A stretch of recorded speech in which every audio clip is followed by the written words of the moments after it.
Dhamaka special offer. Hello, adik-adik pedimon, nontonku pin capture yang di channel goso gorbejong baraयग्रोना लाग्रोनाय जाबाय. So guys, नोंथांमोनाथ' नुदों thumbnail नायनानै एबा intro video नायनानै मानि बागै भिडिअआ दिनैना फैगासिनो गरम. So guys, नैबे दा बै साब्रै आइजोआ माने फिथा दखानिमोन जाहैदों. So मा फिथा दखानि बेखौथ' आं नोंथांमोननो गासिबो एलुवेला माने बुजायालासिनो माबाबो जाबाय नोंथांमोनाथ' मिन्थिखाबाय मामानि फिथा दखानि नङा होमबा. So guys, दा डाइरेक्ट होनथारनोसै आङो फिथा दखानि माने खावां बेफारि आरो नैफोरखौ माने हमबाय आरोखि जोंनि जायगायाव नङा नैबे आउट माने बाहेराव आरो नैबे दिवालीनि समाव जानाय जाथाय नालाय गरम नैबायदि माने नैबेसो बेफार जाहैदों आरोखि बिसिना रायजोजों लोगोसे आरो माने बै थफि हमग्राफोरजों जमा जानानै माने हमजोब्बाय आरो बिसोरखौ. नैबे जाथाया झारखान्डआव जादों दै गाइस. ओमफ्राय नैबेनि गेजेराव माने बर' सासे दं होनना बुंनाय खोनादों आरोखि नैबे हमजानाय साब्रैनि भितराव आरोखि. मा जायगा मा जिल्लानि बेखौ आं मिन्थिया मोजां माबाखौ मोनथिथ'वाखै. दानि मानसिफ्रा बै इजि प्रसेसआव रां खामायनायखौ नागिरो आरोखि. दा रां खामायनायथ' नागिरो खामायबायानो जेला खामायबायानो नोङो दा हमजाबाय बेसे सनमान थांखो नोंहा नङा होनबा. बे खावां बेफारि जानानै नोङो फानबाय दा माबायदि जाखो हमजानानै न'खराथ' मानहानि जाबाय नोंहाबो सेस डिउस. दा नैबेनि गेजेरावनो बेथ' थांबाय जेनेबा दा मोनसे मिनिथावना जाथाय जालायबाय आरोखि जोंना मैखोम ब्रादारजों फुलमनि बरगयारिजों माने ओरैबायदि मिम्स बानायदों माने नायनानै माने मिनिनानै माने थानो हायि बायदि ओरैबायदि माने मिम्स बानायदों. लागावना होनि आङो दामखावना होनि नोंथांमोननि गेजेराव नोंथांमोना ससेबाबो क्लिप्सखौ हयथ' खोनासंलांनो हागोन आरोखि. आंनि जिउनि जाराव रुफाथि सना लागाव प्रुफ नांगौ हा प्रुफ होनांगौ नाङा बस नाङा. बाद दोनथ'दो नांथ'ला सार नै बेखौ उनाव मालाबा मोजाङै गुवारै फोलाना होदो रायजोफोरनि गेजेराव हा. प्रुफ नांगौ र' मालाबा खोन्थागोन आं अखाफोर गावदांथारमोनलै. कारेक्ट सैथोथार आदा अखाफोर गावदांथारमोन बुस्थुआ मा होननो खाफालाव गैया नांथ'ला लानांला अखाफोर गावदांबाबो बाद दोनथ'दो जोख्लोबथ'दो. अके बेफोरखौ बाथो. अके बस बेखौ जोङो ज्राब दोनथ'बाय मानिबायबो बुंलाबो. ओमफ्राय दा गिनांगौआ नैबेनि गेजेराव दा मोनसे गिदिर कुइसन जाना फैदों. दा नोंजों मैखोम बसुमतारी ब्रादारखौ कार्बि आलं जिल्ला आबसुआ थारैनो एफआइआर होमारगोन नामा नैबे दिनैनि दिनाव दिनैनि अक्ट'आव एफआइआर होनायनि खोथा दंमोन. आरो कास्टम बसुमतारी एबसुनि मावथि बारग' कास्टम बसुमतारी बिथांखौबो माखासे बाथ्रा फोरमायदों कार्बि आलं जिल्ला आबसुआ. थारैनो बिथाङाबो एफआइआर होजागोन नामा जानला मानला बकिबा. स' नोंथांमोना फुल डिटेल्स फुल भिडिअखौ नोंथांमोना दसे उनाव नायनो हागोन.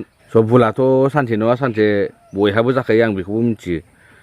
रावबो उन्दैनिफ्राय मोनसेबो भुल मावाखै होननानै रावबो बुंनानै लानो हाया नङा होमबा. जोंनाबो मैखोम ब्रादारनाबो साननो हास्लाबियाव जाबाय होनना बुंनांसिगोन नैबायदि जाथायखौ नङा होमबा. माथो होनबावनो मानसियाथ' जानो होननानै जाया बानाय होनना बानाया नङा होमबा. थैनो होनना थैया बिपद जायो सानसे समाव नङा होमबा. ओंखायनो एसे निमाहाफोर होनाया मोजां जायोमोन आरो सोंस्ल'लायनानै. दा बै कल रेकर्ड भाइरेलाबा माबोरै जाजेना माबोरै सोर माबायदि लिक खालामना होखो दा मैखोम ब्रादाराबा हगारदोंना हगाराखै गाव. र' कार्बि आलं जिल्ला आबसुआ मैखोम बसुमतारीखौ माखासे बाथ्रा इडिट खालामना हगारदों होननानै प्रसार खालामदों. थ' नोंथांमोना बिसिनि भिडिअखौनो फुल नायनो हागोन आरोखि. आरो कास्टम बसुमतारीखौबो आङो नैबेयावनो प्लास खालामना होदों. कास्टम बसुमतारीखौ मा फोरमायदों कार्बि आलं जिल्ला आबसुआ. मैखोम बसुमतारीया माखासे बाथ्राफोरखौ माखासे सोदोबफोरखौ माने एडिट खालामनानै भाइराल खालामदों. दा बे भाइराल खालामनाया आयेननि नोजोराव माखासे उइदाउट पारमिसन जि बिथाङा रेकर्ड खालामबाय बे रेकर्ड खालामनाया आयेननि नोजोराव जोबोद दायनिगिरि. दा बेनिखायनो जोङो कार्बि आलं जिल्ला दुलाराय बर' फरायसा आफादाबो बिथांखौ जोङो दायनिगिरि होननानै जोङो सानना लादों। दा बिथांनि सायाव जोङो गोख्रों मोनसे जोङो सोंखारिनायखाय जोङो कार्बि आंलं जिल्लानिफ्राय दिन्थिदों आरो बिथांनि सायाव जोङो आयेननि बेबस्था लानानैबो जोङो सानदों। दा गाबोन जोङो बिथांनि सायाव एफआइआर होनायनि बाथ्राखौबो जों सानदों। जिहेतु बिथाङा मोनसे सान्थिखौ बिथाङा असान्थि परिबेसआव लाबोदों। जि दुलाराय बर' फरायसा आफादा गोबां माने सिमांजों दावबायदों। खौसेथि आमोनथाय आरो दावगाथाय माखासे बे मोन्थोरजों माने दावबायबाय थादों आरो बे खामानि मावनायाव बेफोरबायदि माखासे बाथ्राफ्रा खामानि मावनायनि परिबेसखौ गाज्रि खालामो। दा बेनिखायनो बेफोरबायदि बाथ्रा एडिट खालामनानै समाजाव माने गाज्रि बारहावा माने लाबोनानै जि माने बिथाङा गाज्रि माने खामानि मावबाय। दा बाहाय जोङो बिथांखौ जोङो सोंखारिदों। जियानो हक कार्बि आंलं दुलाराय बर' फरायसा आफादाबो बिथांखौ जोङो माब्लाबाबो निमाहा होनाय नङा। आथिखालनि मानगोनां जोंनि दुलाराय बर' फरायसा आफादनि आफादगिरि निपन बर' बिथाङा जिखिनि हाबाफारि लानानै बर'नि माने खौसेथि, बर'खौ गेरेमसा माहारि दानाय, बर'खौ माने बुहुमाव सिनायथि होनाय गोबां बिथिङाव खामानि मावबाय थादों। आरो बेफोरबायदि खामानि मावनायाव बिथांखौ माने दुरबल खालामनायनि मोनसे सिमां नुदों नामा बिथाङा। दा बेनिखायनो बेफोरबायदि माने भाइरेल खालामनानै बिथांनि माने गोसोखौ लोरबां खालामनानै थांखि लादों नामा बिथाङा। दा बेनिखायनो बेफोरबायदि बाथ्रानिफ्राय, बेफोरबायदि खामानिनिफ्राय बे एक्स माने एडिटर इन चिफ बड'लेण्ड रादाबनि मैखुन बसुमतारिया जानगाराव थानांगौ। दा बेनिखायनो जों फिन खेबसे बिथांखौ बुंदों। कार्बि आंलं डिस्ट्रिक्ट दुलाराय बर' फरायसा आफादाबो बिथांखौ जोङो बिथांनि सायाव जों एफआइआर होगोन आरो बिथाङा आयेननि बायदियै जिखिनि माने साजा मोननांगौ बिथाङा साजा मोननांगोन आरो मोनखागोन। दा बेखिनिखौ आसा खालामदों। आरो लोगोसे मोनसे बाथ्राखौबो जोङो बुंगोन। सिगांनि दुलाराय बर' फरायसा आफादनि एजिएस एबा एक्सपेल माने लिडार बिथां कासम बसुमतारी बिथाङाबो मालाबा जों नुबाय थादों। जोंनि दुलाराय बर' फरायसा आफाद लोगोसे दुलाराय बर' फरायसा आफादनि आफादगिरि मानगोनां मुस्रि दिपेन बर'नि सायाव गोबां रोखोमनि नंखाय बाथ्राफोरखौ बुंदों। दुलाराय बर' फरायसा आफादनि माखासे मावथांखि, माखासे हाबाफारिखौ लानानै बिथाङा गोबां माने नंखाय जि माने जुक्ति गैयै जुक्तिफोर माने बाथ्राफोरखौ बिथाङा फोरमायलाबायदों। दा बेनिखायनो बेफोरबायदि माने बाथ्राखौ जाहाथे बिथाङा बुङा, नंखाय बाथ्राफोरखौ बुंनानै समाजाव माने गुबुंले माने बारहावा जाहाथे बिथाङा सोरजिया।